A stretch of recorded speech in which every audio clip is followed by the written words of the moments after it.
Bismillah, Assalamualaikum warahmatullahi wabarakatuh. Inna hamdalillah, wassalatu wassalamu ala rasulillah wa ala alihi wa sahbihi wa mawalah, amma ba'd. Selamat pagi siswa-siswi kelas 3 SDIT Al-Ihsan Legenda. Alhamdulillah, segala puji milik Allah Subhanahu wa Ta'ala yang telah menganugerahkan kenikmatannya kepada kita semua, sehingga pada hari ini kita kembali belajar secara daring, insyaallah dengan doa kita semua. Pembelajaran nanti bisa melalui tatap muka langsung. Amin. Anak-anak sekalian, hari ini Jum'ah. Pembelajaran kita yang pertama adalah tematik. Sebelumnya kita awali pembelajaran ini dengan membaca doa terlebih dahulu. Allahumma inni as'aluka ilman nafi'a wa rizqan thayyiba wa amalan mutaqabbala. Amin. Anak-anak sekalian, pembelajaran tematik, silahkan Ananda buka halaman 20. Halaman 20, pembelajaran 4, subtema 1.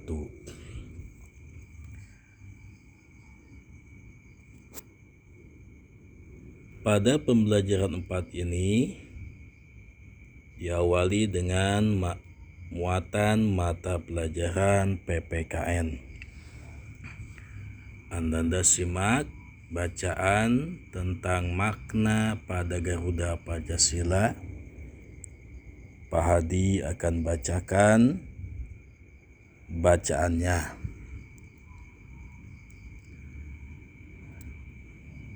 Makna pada Garuda Pancasila. Pada pembelajaran lalu, kita telah mempelajari penjelasan beberapa makna Garuda Pancasila sebagai sebuah lambang negara. Garuda Pancasila memiliki banyak makna.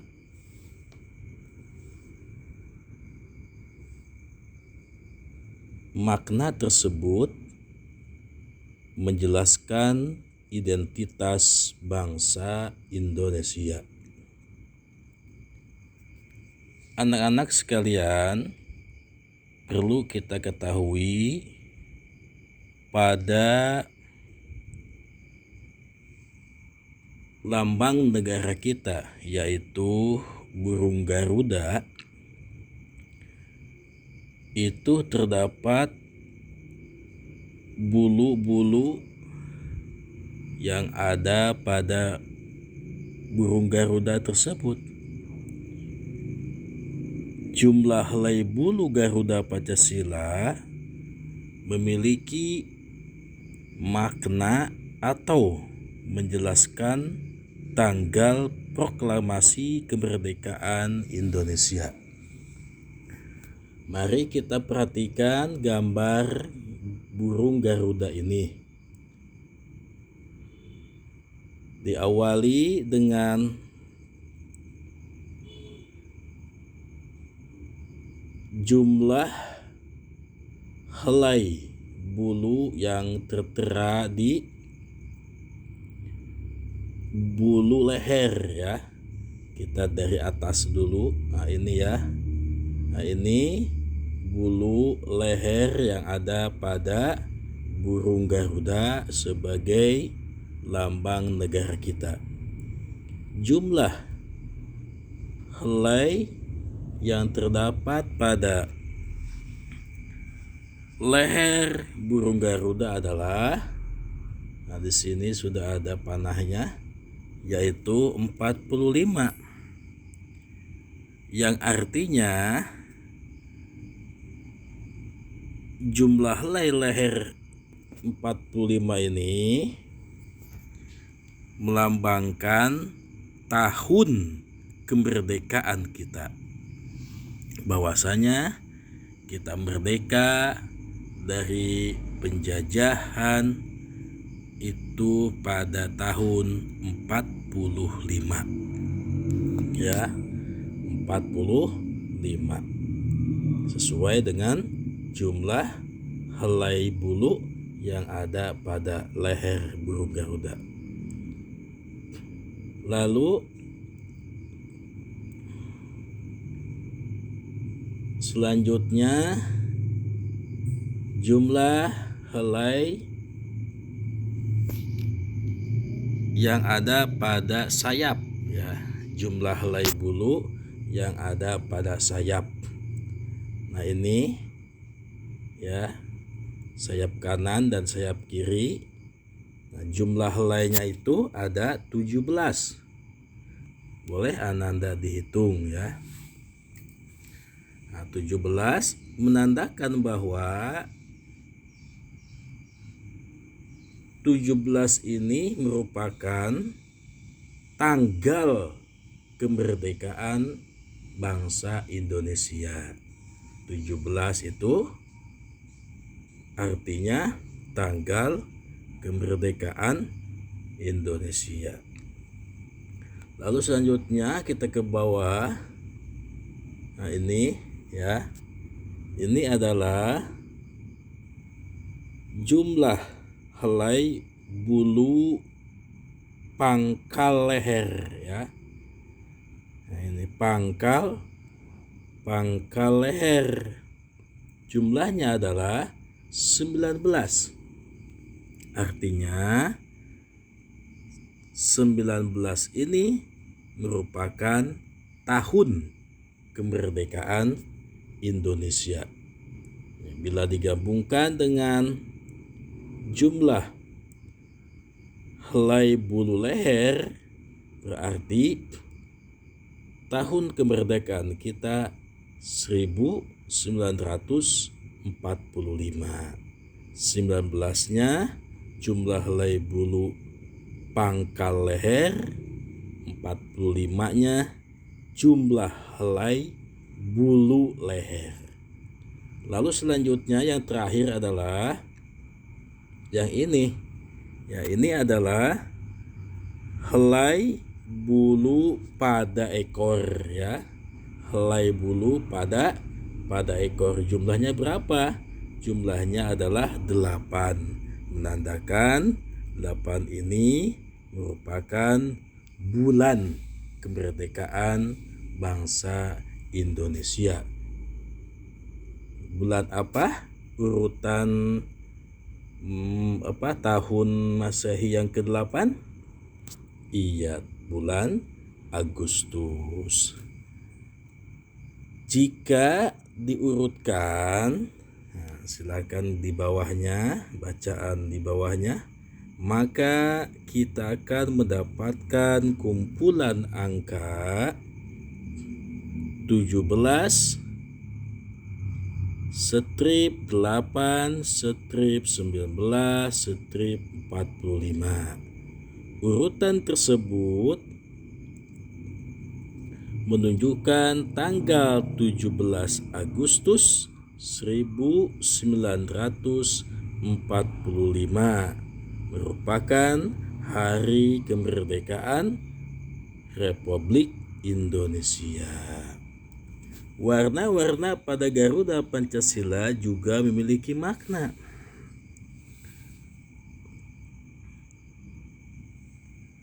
Warna kuning keemasan Garuda Pancasila melambangkan kejayaan bangsa Indonesia. Adapun warna putih, merah, dan hitam pada perisai Garuda Pancasila melambangkan atau memiliki makna yang berbeda-beda. Nah, di bawah ini dijelaskan warna-warna tersebut. Yang pertama adalah warna hitam. Ya, warna hitam pada latar simbol sila pertama melambangkan alam semesta yang sangat luas. Ya, warna hitam pada latar simbol sila pertama melambangkan alam semesta yang sangat luas. Ini warna hitam tuh, ya.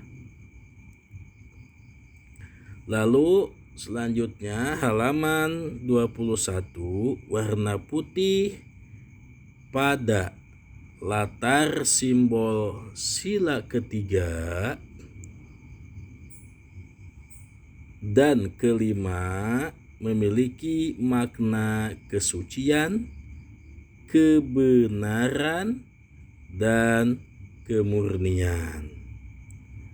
Lalu warna merah pada latar simbol sila kedua dan keempat melambangkan keberanian. Lalu yang terakhir adalah adapun garis hitam tebal pada bagian tengah perisai melambangkan garis khatulistiwa yang melintasi Indonesia. Itulah makna-makna yang terdapat pada lambang negara kita, yaitu Garuda Pancasila,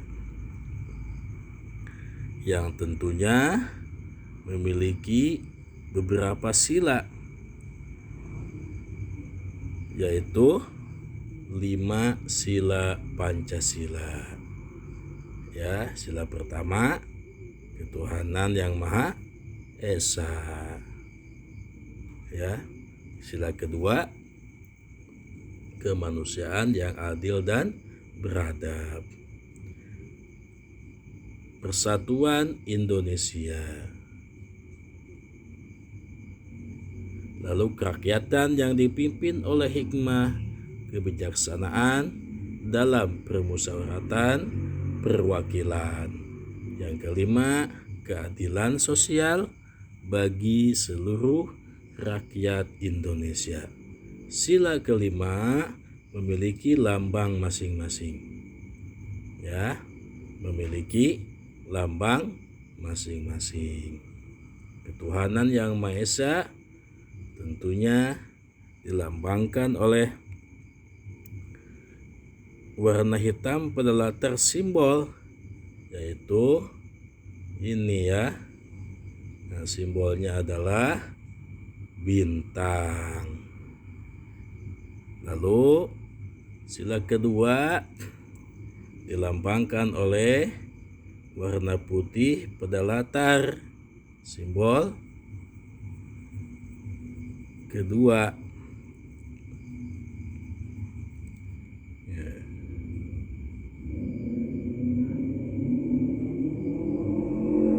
Yaitu pohon beringin. Lalu sila ketiga, Persatuan Indonesia, dilambangkan dengan rantai. Sila keempat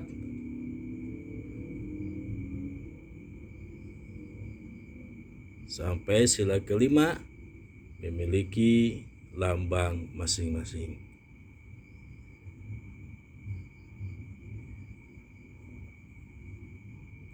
Itulah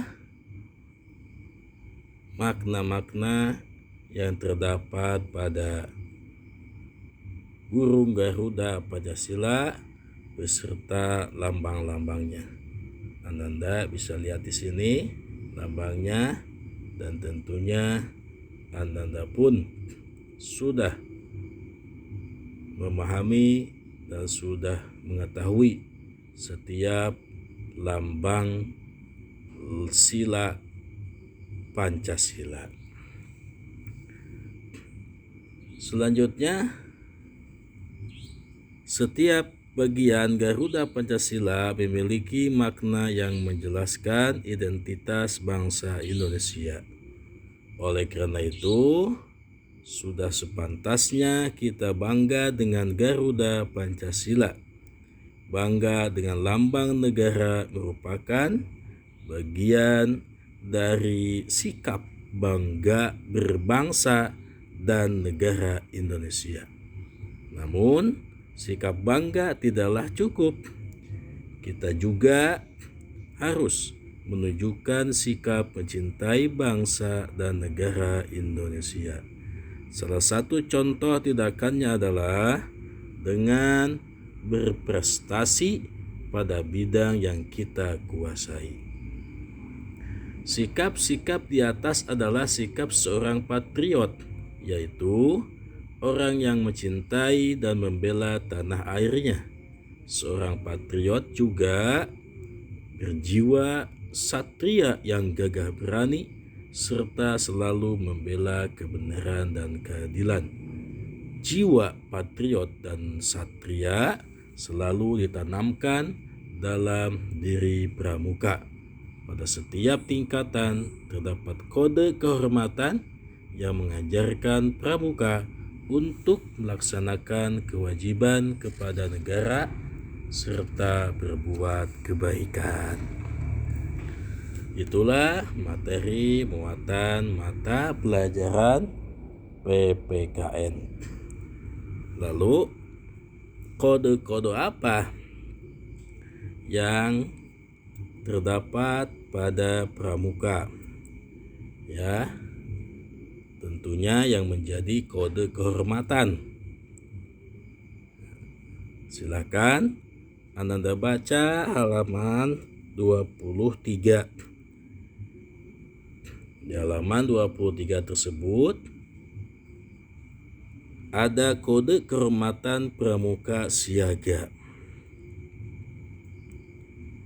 Dan juga ada isi Diwa Satya dan Dwi Dharma Pramuka, yang tentunya menjadi kewajiban seorang pramuka menghafal dan memahami Dwi Dharma Pramuka dan juga Dwi Satya Pramuka. Ananda baca halaman 23. Selanjutnya, muatan mata pelajaran PJOK.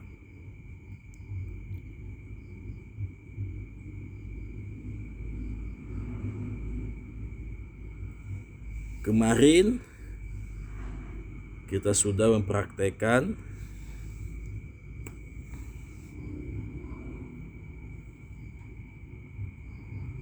dalam pembelajaran Penjas. Nah, ini sebagai lanjutannya,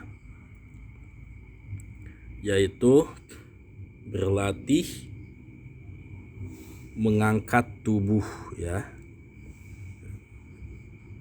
supaya keseimbangan tubuh kita itu terjaga.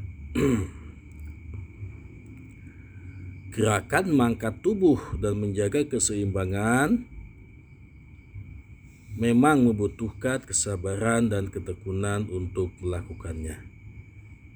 Di halaman 24 ini ada beberapa cara kita untuk melatih keseimbangan tubuh. Yang pertama adalah dengan latihan mengangkat tubuh. Lalu yang kedua, latihan keseimbangan huruf V. Dan beberapa cara kita untuk melatih mengangkat tubuh dan juga melatih keseimbangan seperti huruf V. Insyaallah ini juga akan dipraktekkan nanti pada pembelajaran penjas. Baik anak-anak sekalian, itulah beberapa muatan materi pembelajaran yang ada pada pembelajaran 4.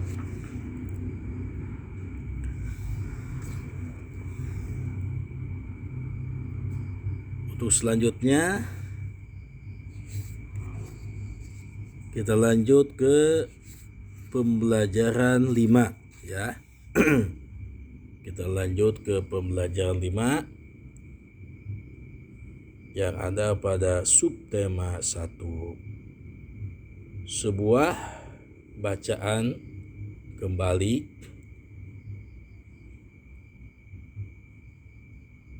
yang ada kaitannya dengan kepramukaan. Nah, di sini kita bahas tentang tingkatan dalam pramuka ya. Nah, di sini ada tingkatan-tingkatannya. Dalam keanggotaan pramuka terdapat golongan-golongan tertentu. Golongan itu disesuaikan dengan umur anggota pramuka. Golongan-golongan tersebut adalah sebagai berikut. Nah, di sini ya. Nah, kita bisa mengetahui nih usia kelas 3 itu masuknya ke golongan apa. Pramuka siaga adalah golongan bagi pramuka yang berusia 7 hingga 10 tahun. Lalu pramuka penggalang adalah golongan bagi pramuka yang berusia 11 hingga 15 tahun. Pramuka penegak adalah golongan bagi pramuka yang berusia 16 hingga 20 tahun. Dan pramuka pandega adalah golongan bagi pramuka yang berusia 21 hingga 25 tahun. Nah, kelas 3 mungkin masuknya ke yang pertama ya, pramuka siaga atau ke pramuka penggalang. Nah, ini nantinya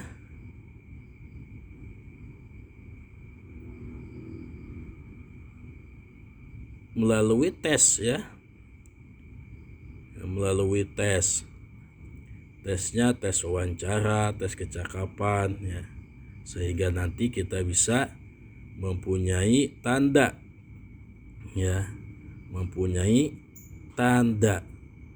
Umpamanya nih kita sudah lulus tes kecakapan ya,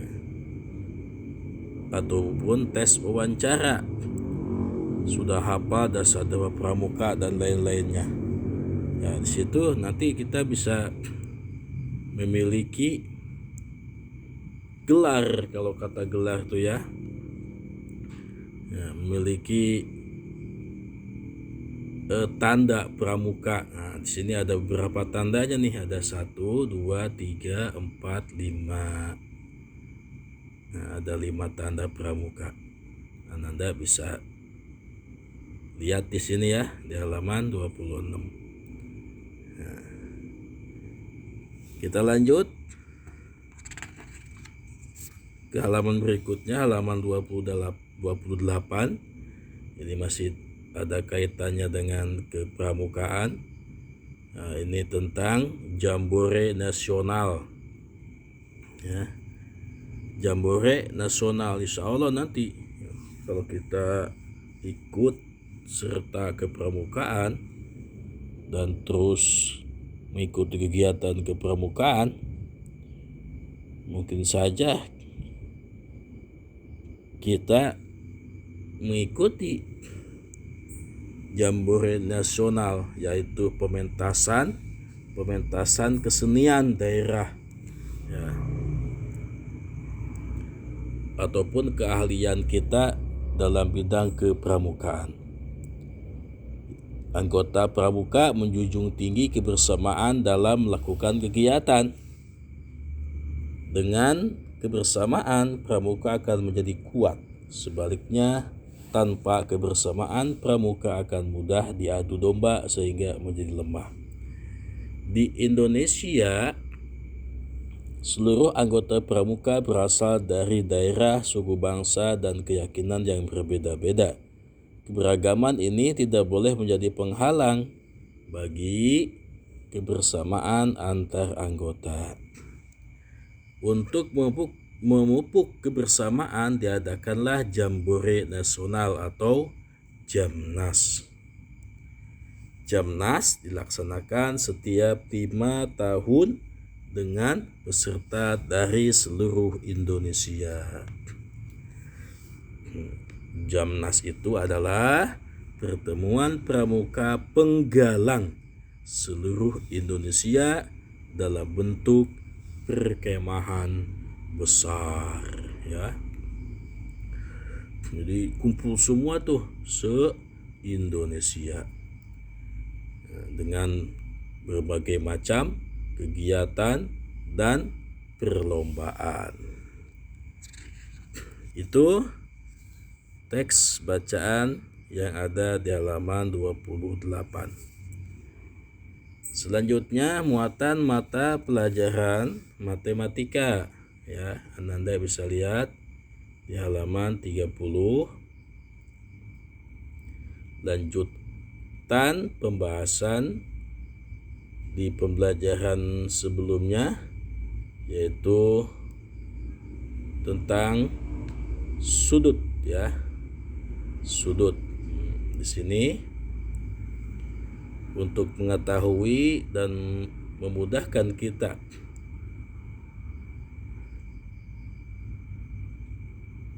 nama-nama sudut, ya.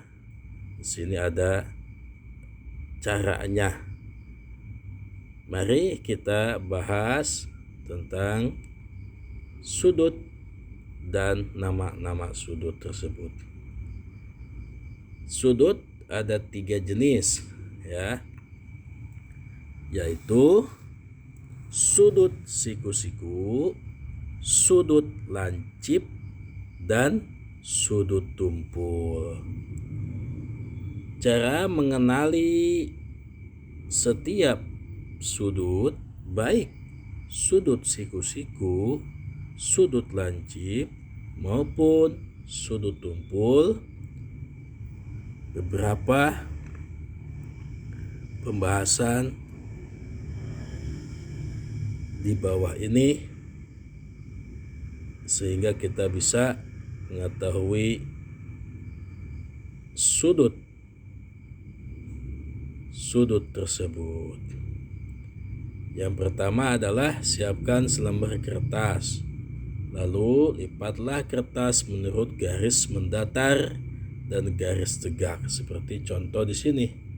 Garis datar berarti ke samping, ya. Kalau garis tegak berarti ke atas. Ini, ya. Nah, yang ketiga, diperoleh kertas siku-siku. Kertas siku-siku dapat digunakan untuk mengenal sudut. Nih, ya. Nah, setelah dibuat atau dilipat dengan garis tegak, lalu dipotong. Nah, sehingga seperti ini. Nah, di sini nih, ya, penjelasannya adalah sini. Cara mengenal sudut menggunakan kertas siku-siku seperti yang di atas adalah dengan mengimpitkannya pada sudut tersebut, sehingga terdapat 3 kemungkinan. Yang pertama adalah kertas siku-siku berimpit dengan semua kaki sudut, berarti dinamakan sudut siku-siku. Nah, ini nama sudut siku-siku, ya. Untuk mengenal lebih mudahnya, apabila Anda melihat sudutnya seperti ini, ya, berarti itu namanya sudut siku-siku. Kemungkinan kedua, kertas siku-siku tidak berimpit dengan semua kaki sudut. Sudutnya lebih besar dari kertas siku-siku. Nah ini ya, nah lebih besar dari siku-siku tuh. Bentuknya siku-siku kan gini nih, lurus ya. Nah ini lebih besar nih, nomor 2. Nah itu namanya sudut tumpul. Nomor 2 adalah sudut tumpul. Lalu kemungkinan yang ketiga, kertas siku-siku tidak berimpit dengan semua kaki sudut. Nah, tidak berimpit dengan semua kaki sudut. Sudutnya lebih kecil dari kertas siku-siku. Nah ini sekarang lebih kecil. Nah itu dinamakan dengan sudut lancip. Ya, dengan sudut lancip. Jadi lebih mudahnya, kalau sudut siku-siku itu berimpit dengan semua kaki, nah ya, berimpit. Kalau sudut tumpul itu tidak berimpit, sudutnya lebih besar. Jika semua kaki sudut tidak berimpit dan lebih kecil dari kertas siku-siku, nah itu dinamakan dengan sudut lancip.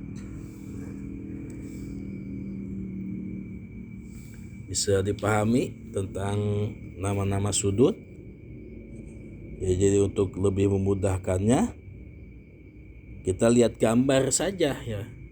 Nah, kayak gambar nomor 1 berarti itu namanya sudut siku-siku. Gambar 2 lebih besar ya, itu namanya sudut tumpul. Gambar 3 sudutnya lebih kecil ya, lebih kecil dari kertas siku-siku. Nah itu dinamakan sudut lancip. Untuk menambah wawasan kita mengenal sudut dan mengetahui setiap sudut. Nah, di sini di halaman berikutnya ada latihan buat Anda semua ini ya. Latihan di rumah untuk mengenal nama-nama sudut. Diawali nomor 1, ini dinamakan sudut tumpul. Kita lihat di keterangan halaman 30, sudut tumpul itu adalah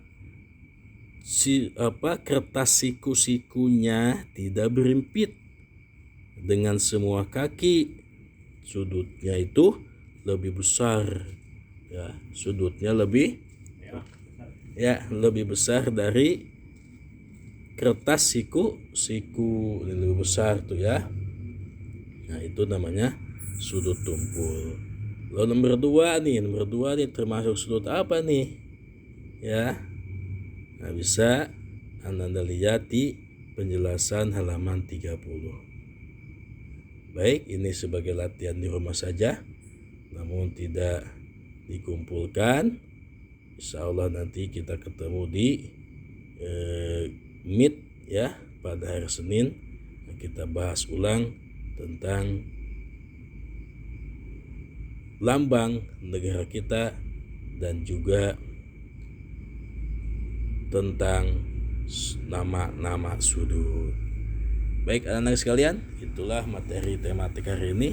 Alhamdulillah kita sudah sampai ke pembelajaran 5. Kemudian selanjutnya pembelajaran bahasa Arab.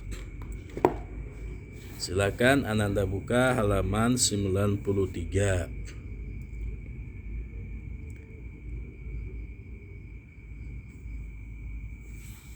Halaman 93 ini masih membahas pembelajaran 4 ya.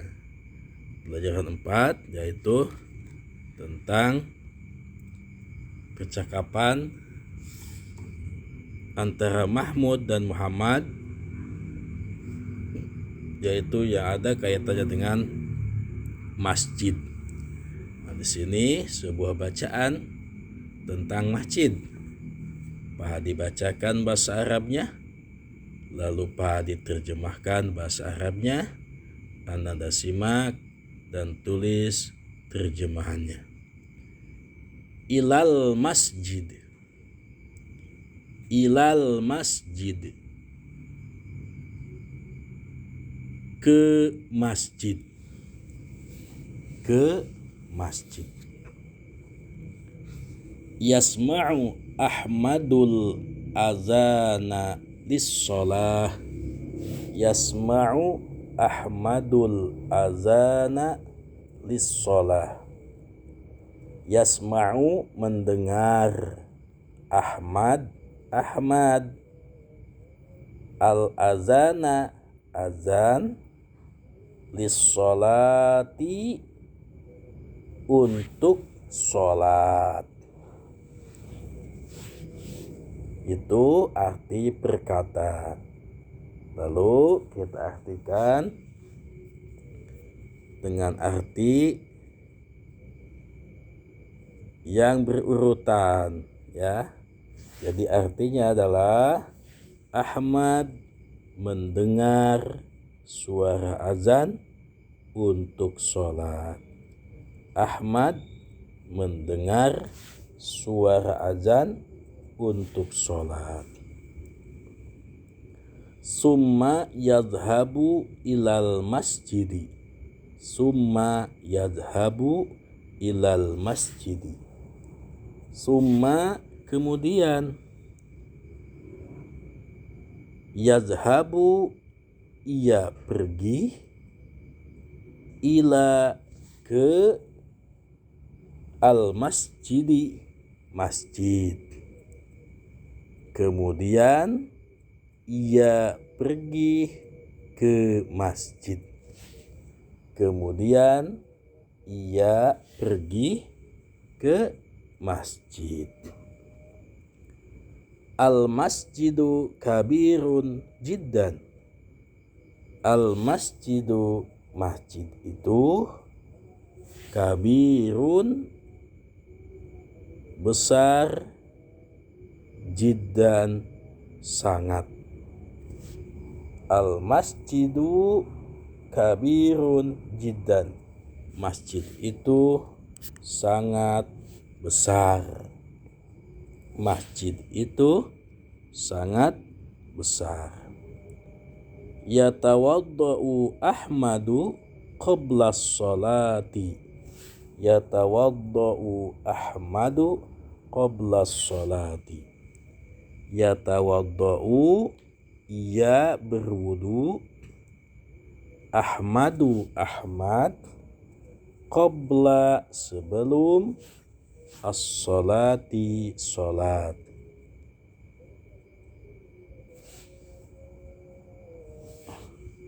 Arti yang berurutan adalah Ahmad berwudu sebelum sholat. Ahmad berwudu sebelum sholat. Summa yusalli ma'al imami jama'atan. Summa yusalli ma'al imami jama'atan. Summa kemudian, yusalli ia sholat, ma'a bersama, al imami imam, jama'atan berjamaah. Jama'atan berjamaah. Summa yusalli ma'al imami jama'atan. Kemudian ia sholat bersama imam berjamaah. Bersama imam berjamaah. Yusalli Ahmadu kulla yaumin. Yusalli ia sholat, Ahmadu Ahmad, kulla setiap, yaumin hari. yusolli Ahmadu kulla yaumin. Ahmad sholat setiap hari. Ahmad sholat setiap hari. Alhamdulillah, materi bahasa Arab sudah kita baca beserta terjemahannya.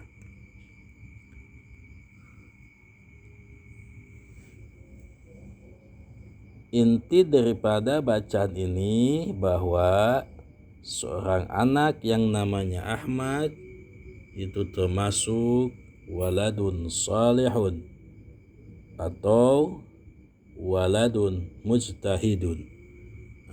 Termasuk anak yang soleh, anak yang rajin, taat beribadah.